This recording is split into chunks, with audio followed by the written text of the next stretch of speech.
Aki természetfényképezésre vagy filmezésre adja a fejét, pontosan tudja, mekkora segítség egy olyan terepi ember, akinek nem csak helyismeretére építhet, hanem az esztétikai szempontokkal is tisztában van.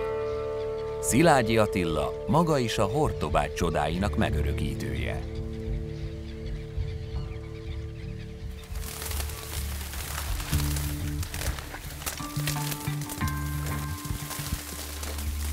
A munkámnak ez egy ilyen kemény fizikai erőfeszítés jelentő része, de nagyon élvezetes és kárpótol.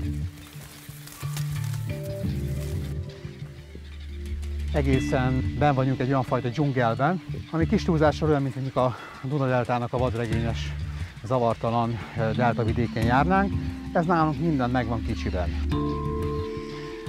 Ma már őri munkámnak része az, hogy olyan helyekre juthatok el, ahol egyébként csak speciális engedéllyel, de mikor még ifjú titánként, kezdő madarászként azért róttuk így a hadastavaknak a vadregényes tájait, azért bejöttünk ilyen helyekre. Megérkeztünk itt a kolónia szélére, itt már lehet látni a szélső fészkeken a idei fiatal kanalas gémeknek a fehér tollruháját.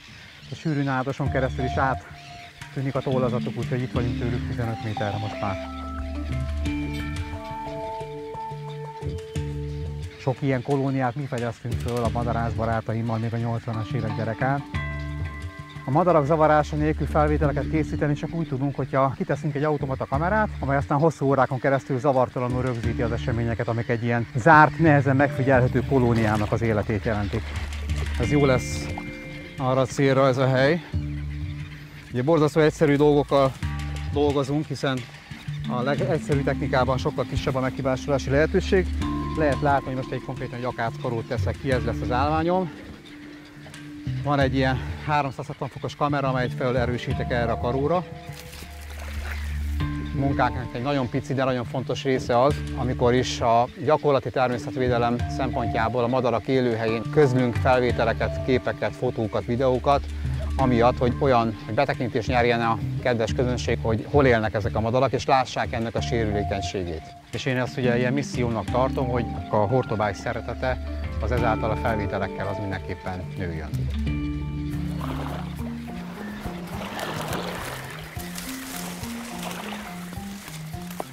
Úgy látom, itt vannak a batla fiókák ebben az egyik fészekben. Aha. Még azért elég kicsik. Ezt most dokumentáljuk, hiszen batlát is azért meglehetősen ritkán lehet látni, és ördögfiókák. Nagyon jellegzetes ez a csőrszínük, ez a csíkos mintázat.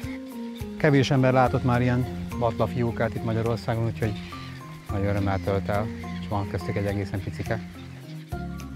A fészek helyét azt rögzítem egy biotikai adatbázisba, hiszen számunkra az élőhelyválasztás, illetve a fészkelőhely választás szempontjából ez egy nagyon fontos adat. Úgy gondolom, a munkámnak a legszebb része ez, amit most éppen csinálunk, hogy felfedezünk olyan természeti értékeket, amelyek tudjuk, hogy ritkák, és ugye a mi segítségünkkel még adott esetben ezek fejleszthetők, bemutathatók a nagyközönség számára. Ez a fajta természetvédelmi ismeretterjesztés, amelyet az előadások tartásával, a filmkészítéssel, a fotók készítésével az érdeklődők elé tárunk, ezzel úgy gondolom, hogy segítjük ezt a részt. Na, ide beízítjük gyorsan a kis kameránkat, és elindítom a felvételt.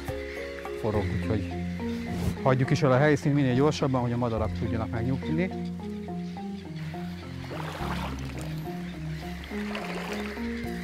Én 22 éve dolgozom ebben a szakmában, és már ez alatt az idő alatt is borzasztó nagy változásokat láttam. Idén, 2022-ben olyan élőhelyeket láttam kiszáradva, már április végén, május elején, amit még eddig az elmúlt 30 évben sohasem. Szerencsére itt a Nemzeti Park a bivajos területeken mesterségesen tud vizet pótolni, és ezek a madarak tudnak ott táplálékot gyűjteni. És én őszintén remélem, hogy ez a paradicsomi állapot, amit itt látható, ez még hosszú évtizedekig megmarad, hiszen ezek a felvételekkel is tudjuk azt illusztrálni, hogy a klímaváltozás hatásait még azért lehet tompítani az ilyen vizes élőhelyeknek a kiterjedésének a biztosításával. És a Hortobágyi Nemzeti Park igazgatóságnak egy kiemelt és fontos célja, hogy ezeket a vizes élőhelyeket megőrizzük az utókor számára.